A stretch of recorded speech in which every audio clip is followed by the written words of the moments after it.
Bonjour et soyez les bienvenus dans cette nouvelle vidéo de développement bien-être universel, dans laquelle nous allons partager un certain regard sur la famille. Pourquoi cette approche ?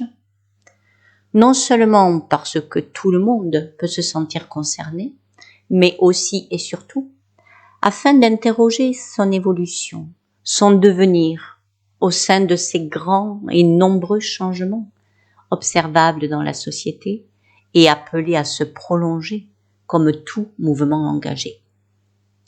Il n'y a pas ici d'ambition prédictive, mais simplement une sensibilisation à d'autres formes possibles qui entrent en résonance avec les énergies transformatrices à l'œuvre dans l'entrée de ce temps nouveau dans lequel nous nous trouvons, en ce tout début d'ère du Verseau.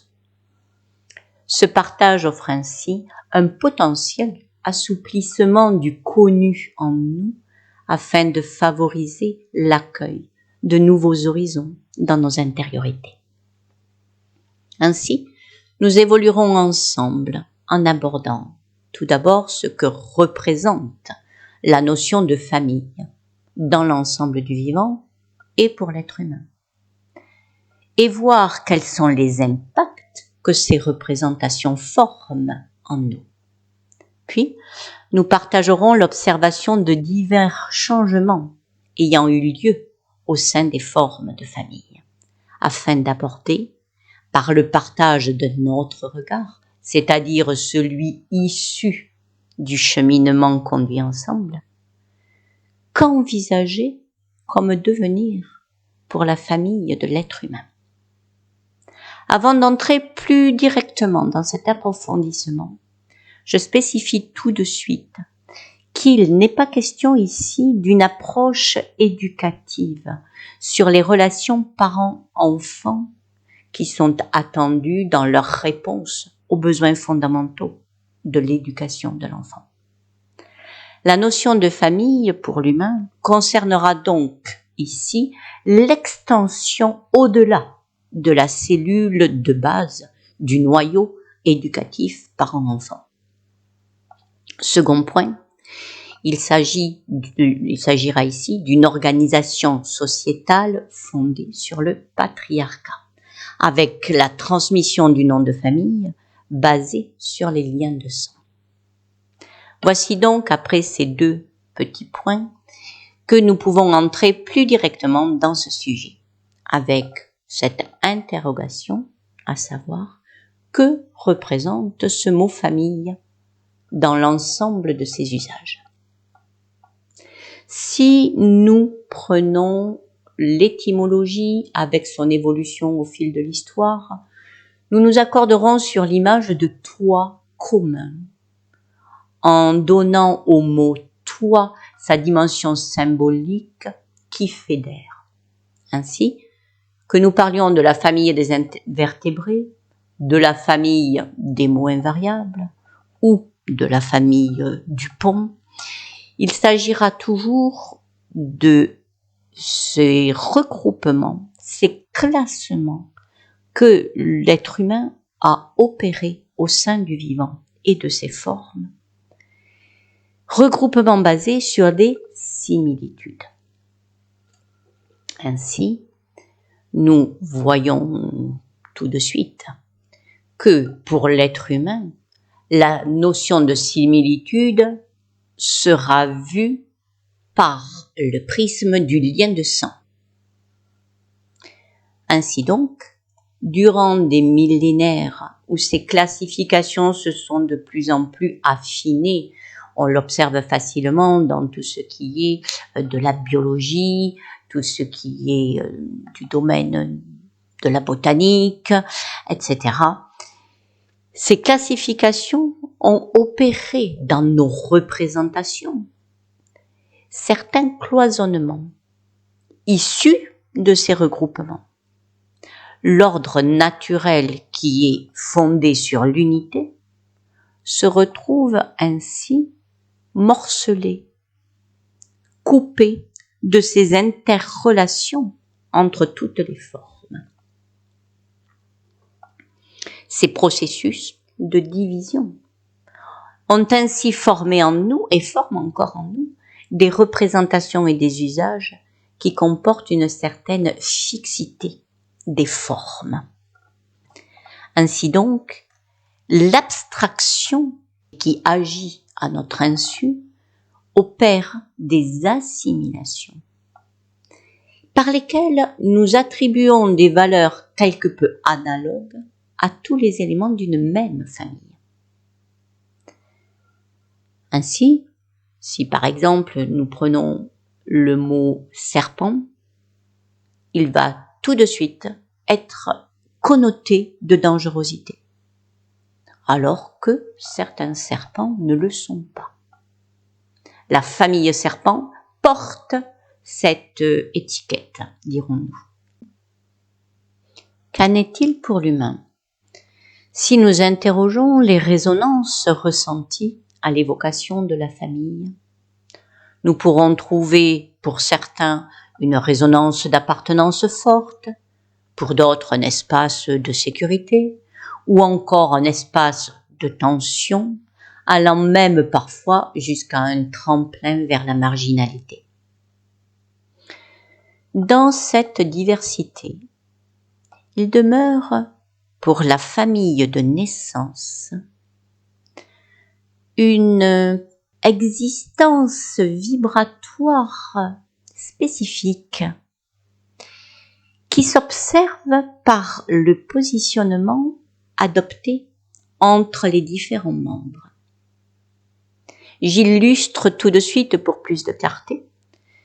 Nous rencontrons fréquemment, facilement, des situations verbalisées ou non verbalisées, mais qui seront par exemple « Oh là, dans cette situation, je ne peux pas me permettre ceci ou cela parce que cette personne est de la famille. » Ou bien cette pratique, ça se fait comme ça dans la famille. Et donc on ne va pas le remettre en question. Ou encore, cette fréquentation ne peut pas s'envisager dans cette famille, etc., etc. C'est ainsi que de nombreux actes semblent répondre à une sorte de règlement, transmis par des pratiques quotidiennes qui répondent à des implicites collectivement partagées. Nous sommes d'accord que ces natures relationnelles peuvent se rencontrer dans d'autres regroupements humains, des regroupements associatifs ou autres, si ce n'est que dans ces autres regroupements, nous avons toute latitude de pouvoir nous distancier. Alors que dans la famille de naissance, eh bien, il y a un certain nombre d'actes qui sont ainsi consentis comme des tacites devoirs et qui confèrent à la famille une forme d'autorité qui semble presque dépasser les désirs de chacun de ses membres. Dans ces formes d'obligation consenties, nous percevons tout de suite une certaine altération de la liberté individuelle, pouvant quelquefois se développer jusqu'à un ressenti d'assujettissement. Mais interrogeons-nous où rencontrer le geôlier, c'est-à-dire celui qui va donner cette autorité. Bien entendu, nous ne rencontrons pas une forme, ou rarement une forme extérieure à nous, mais bien une énergie de consentement en nous. Pour quelle raison ce consentement qui ne nous convient pas vraiment est-il à l'œuvre? Nous nous rendons compte que ce que nous avons abordé tout à l'heure avec les classifications trouve ici leur incidence. C'est-à-dire que les assimilations opérées par l'abstraction attribuée à la famille, ont développé ce ressenti et ces formes sclérosées par la conceptualisation. Qu'est-ce que ça signifie? C'est que chaque membre d'une famille se retrouve dans une perception d'assimilation à l'ensemble. Nous le rencontrons dans l'exemple si célèbre de Jean de La Fontaine avec la fable du loup et de l'agneau. Si ce n'est toi, c'est donc ton frère. Et nous savons bien que ce cher petit agneau se retrouve dévoré au fond du bois. De cette façon, personne, bien entendu, n'a envie de se trouver l'agneau de service.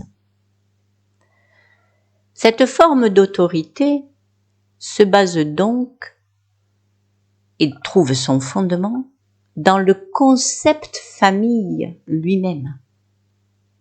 C'est que par ce développement unilatéral du mental qui a cloisonné et donc dévitalisé le vivant au fil des générations, a fini par distancier l'être, son unicité, pour le paraître, étant la forme, on peut dire la coquille, que représente la notion de famille. Ce processus d'assimilation est devenu tellement inconscient que il opère en nous en forme d'autorité. Et nous le rencontrons dans de très nombreuses attitudes déviées qui sont adoptées et qui sont souvent prises en prévention pour ne pas connaître de blessures, c'est-à-dire de rejet d'une famille. L'approche partagée ensemble vise ici à mettre en lumière cette forme énergétique rendue presque transparente et qui opère néanmoins souvent comme un joug, en reliant par des pratiques usuelles et en assujettissant chacun des membres de cette façon, par du « il faut ». Et ce « il faut » constitue l'appartenance ressentie à la famille. Quelques exemples liés à toutes les fêtes. Nous voyons comment le calendrier semble être là pour mettre extérieurement à nous les témoignages attendus d'affection, de mouvement d'amour envers la fête des pères, la fête des mères, la fête des grands-mères, la fête des amoureux, la fête, etc. Dans toute cette scansion temporelle fixée par le calendrier, où se situe l'élan naturel du cœur, qui aime offrir, bien entendu, et qui aime recevoir par nature, mais qui se trouve externalisé par des actes. La notion de famille dans ces pratiques usuelles, répétées, s'est construit, s'est développé une forme à la fois dévitalisée et également sclérosante pour le cœur. Cette approche vient mettre en lumière cette dimension. Quelle en est l'utilité? On peut bien dire, ça semble bien convenir comme ça. C'est que de plus en plus, nous rencontrons les incidences qui se témoignent par de la fatigue, qui se témoignent par de l'affaiblissement de la joie ressentie.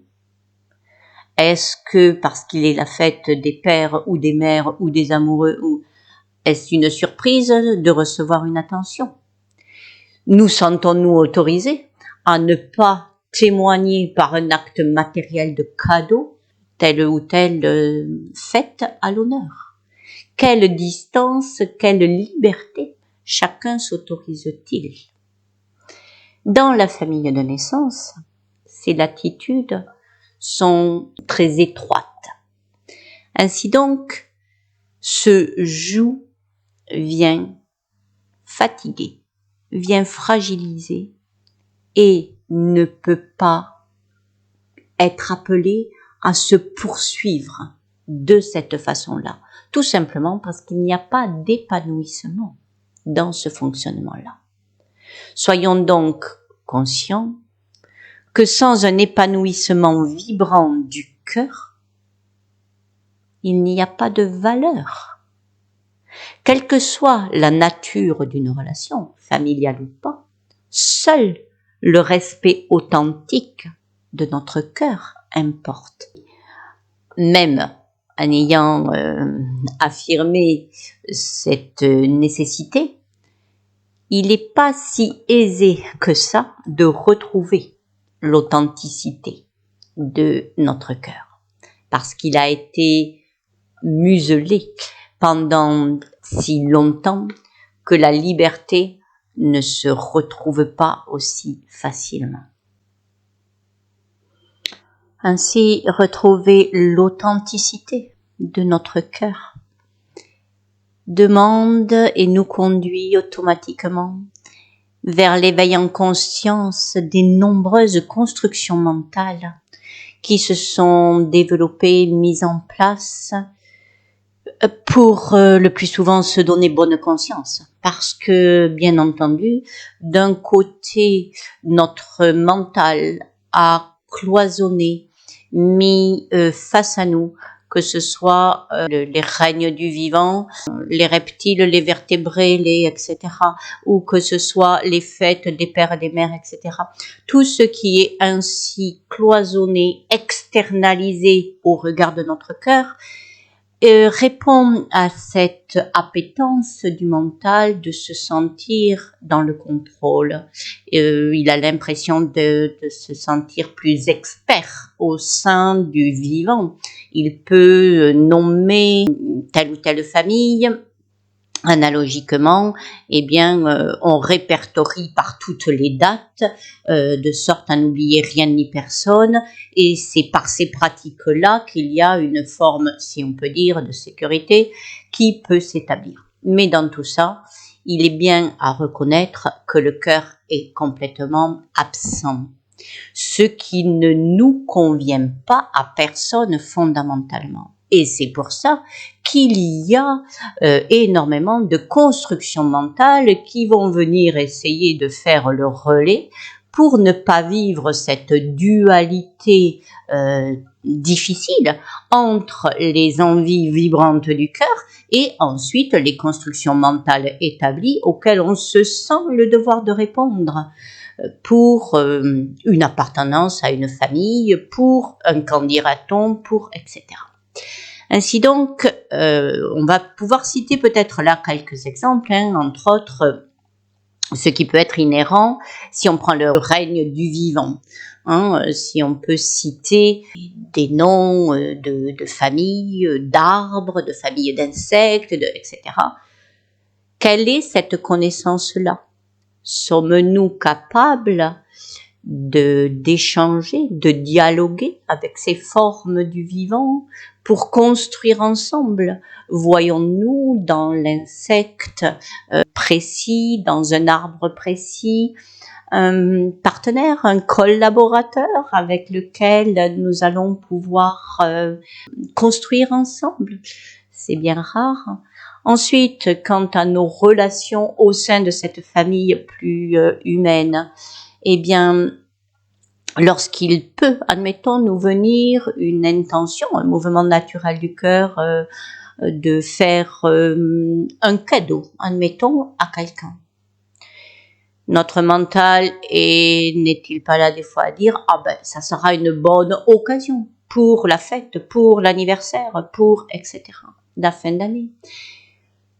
Si nous recevons un cadeau complètement inopiné comme ça, est-il étonnant de rencontrer une réaction de l'ordre de « mais que fait-on? Que se passe-t-il? Y a-t-il quelque chose que j'ai oublié ?»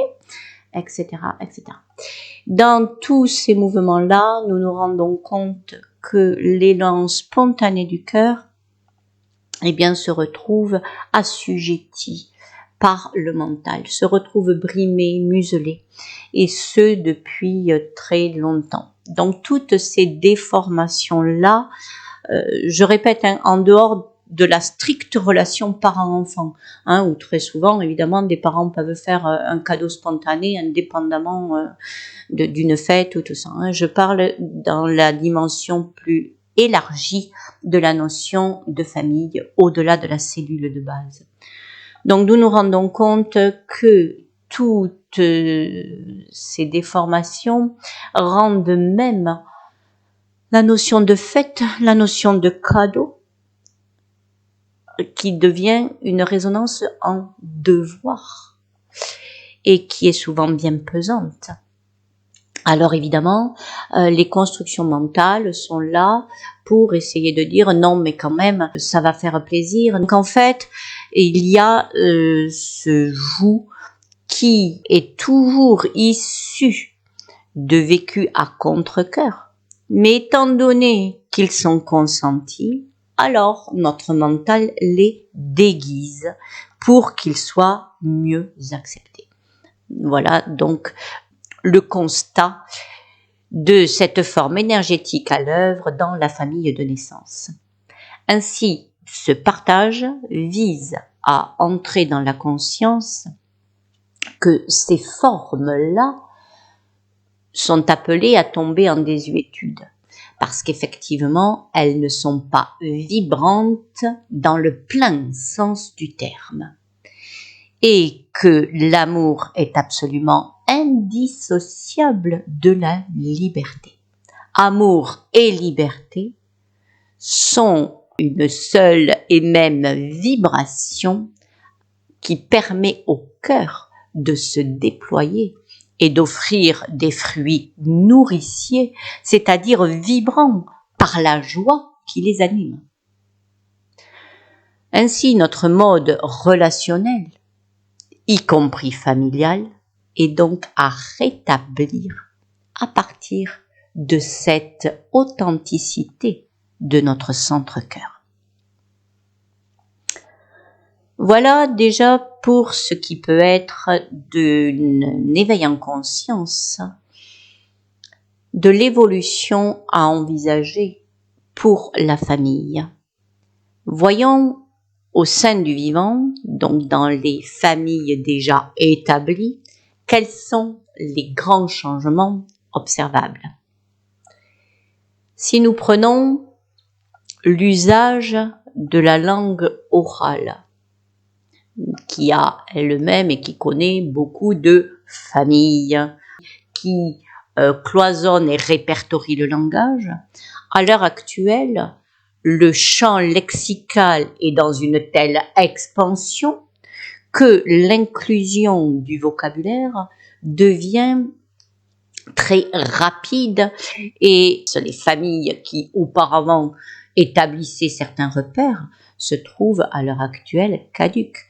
C'est-à-dire que si nous voulons être efficients dans une communication, eh bien beaucoup d'inclusion deviennent absolument nécessaires pour être dans la communication.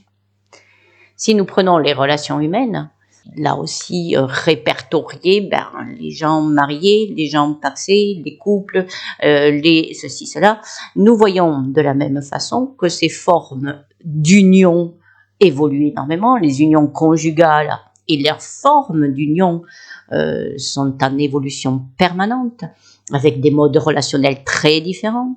Hein, les personnes trans, les pansexuels, les hommes enceints, etc., etc., qui font que les repères antérieurs, là aussi, deviennent caducs.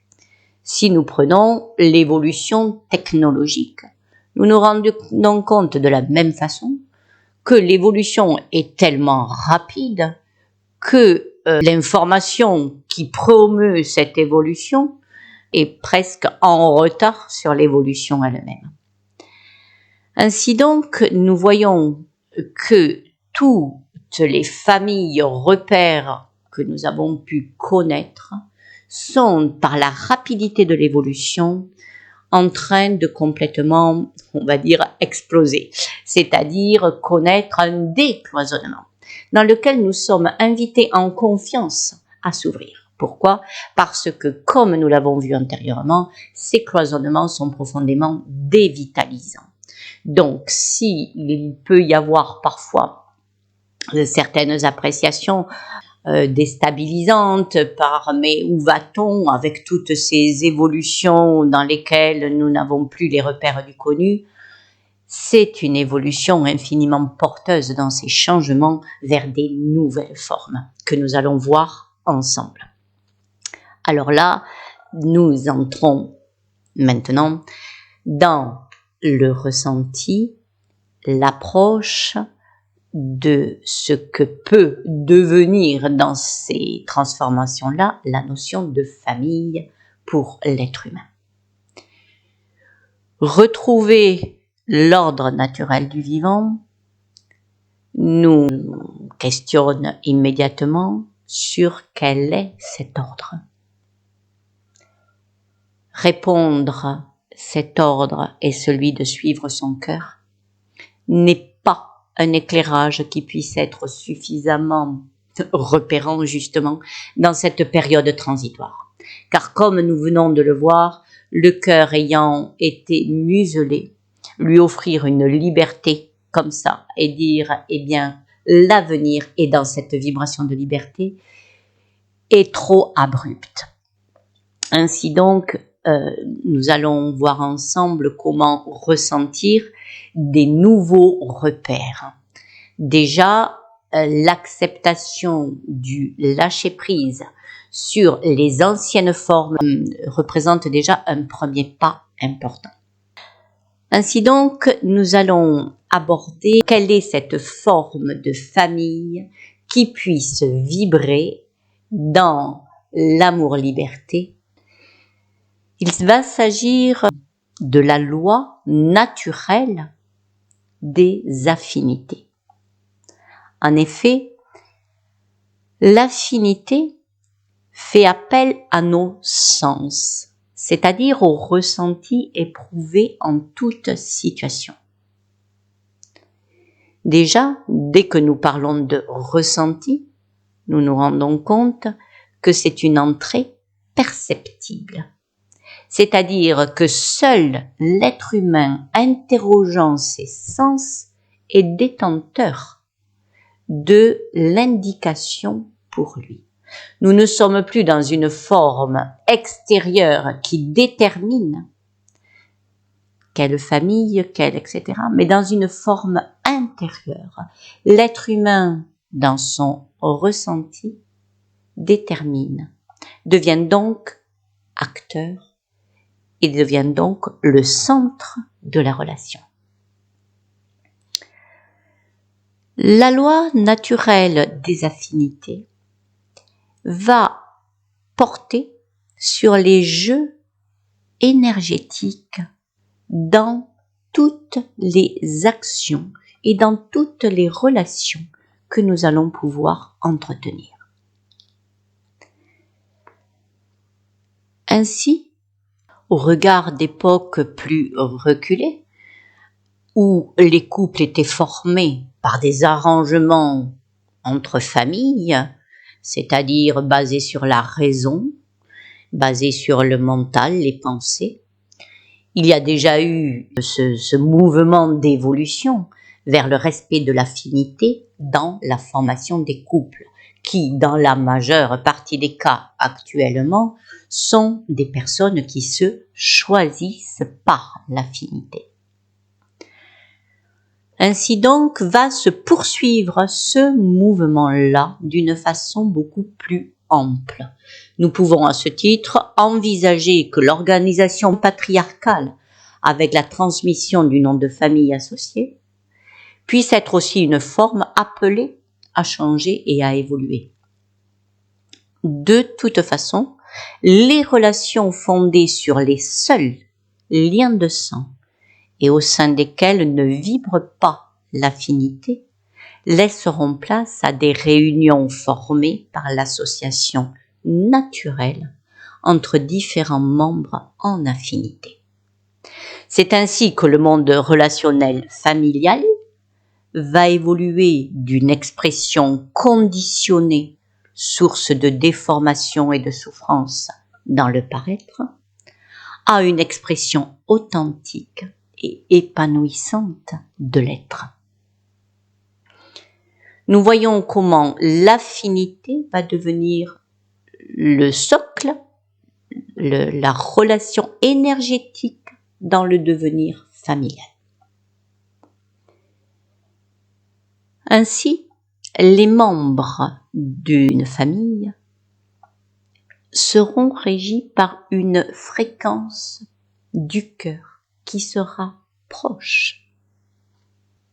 Nous voyons que l'affinité va représenter le toit commun. Si nous reprenons notre introduction, le toit représentant ainsi l'expression de fréquence proche qu'est l'affinité.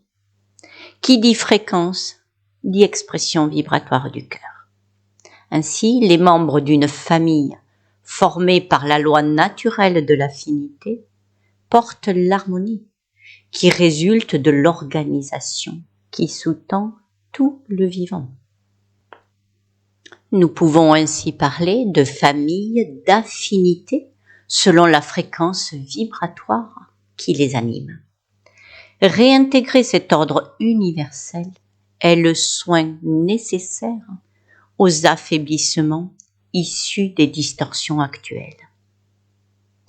Bien sûr, les enrichissements respectifs au sein de telles familles sont naturellement à l'œuvre et source d'épanouissement du cœur.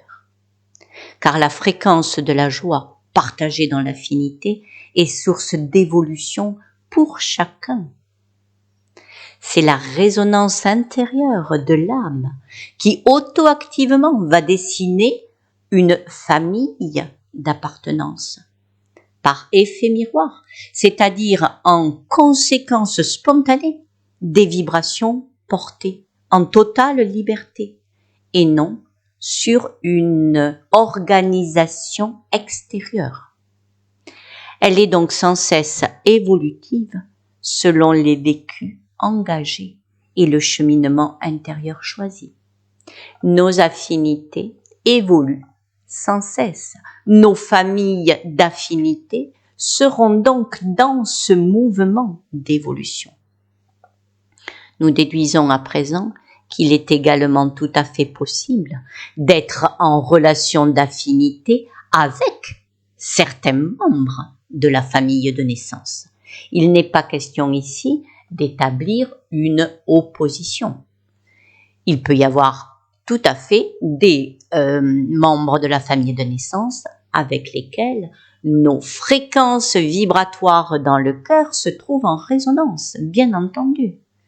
Mais il ne peut pas s'agir de relations conditionnées par le seul nom de famille, la seule relation de sang, si l'affinité n'y est pas. Là, nous entrons dans des relations déformées au regard de l'amour et qui donc portent des énergies affaiblissantes desquelles nous devons désormais entièrement guérir. C'est ainsi que seule l'écoute en soi pour l'affinité, avec le respect du ressenti, est l'indicateur des familles que nous dessinerons chacun dans les interactions qui seront à l'œuvre. Nous ressentons que par le retour à cet ordre naturel s'ouvre indissociablement une organisation familiale respectueuse de la singularité de chacun, car cette organisation s'extériorise selon la nature intérieure, qui elle est la base, vibrant dans le cœur de chacun, contrairement à la forme actuelle connue, où le mode familial définies par le mental viennent déformer ou exclure la singularité de l'être par les conditionnements dans le paraître. Nous percevons par cet autre regard partagé ensemble que la nature vibratoire, donc féminine, du respect de l'affinité est le fondement dans ce retour à l'expression libre du cœur pour l'organisation familiale nouvelle. Le sang, porteur de la vibration de l'esprit, occupe ainsi sa véritable place dans la conscience au sein des familles vibratoires d'affinité. Nous pourrions nous demander comment passer d'une organisation familiale conditionnée par le mental à des familles d'affinité. Assurément, l'éveil en conscience représente le premier degré incontournable dans les changements de nos perceptions, de nos ressentis et ultérieurement, bien entendu, de nos actes. C'est ici que les vidéos de développement bien-être universel s'inscrivent. C'est-à-dire que c'est toujours une invitation à porter un changement en soi et dans nos actes vers toujours plus de conscience et d'épanouissement du cœur, bien entendu.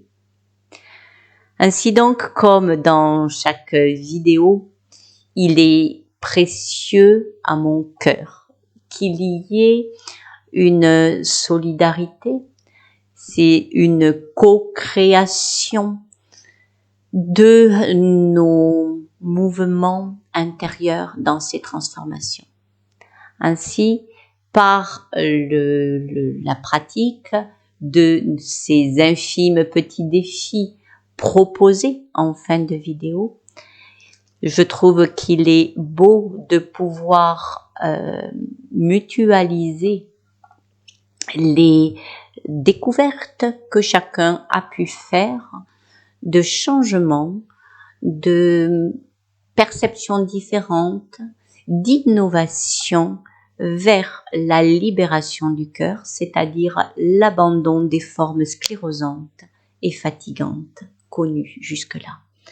De cette façon, le petit partage final de cette vidéo invite toute personne qui le souhaite à donner une avancée qui a été la sienne, à partager avec les autres, de sorte à enrichir, à ce que puisse se développer cette émulation vers un changement beaucoup plus global qui progressivement, bien sûr, se dessinera de cette façon. Soyez de tout cœur remerciés pour ces partages, pour ces éveils en conscience et pour votre implication. De tout cœur dans ces mouvements, je vous dis à bientôt.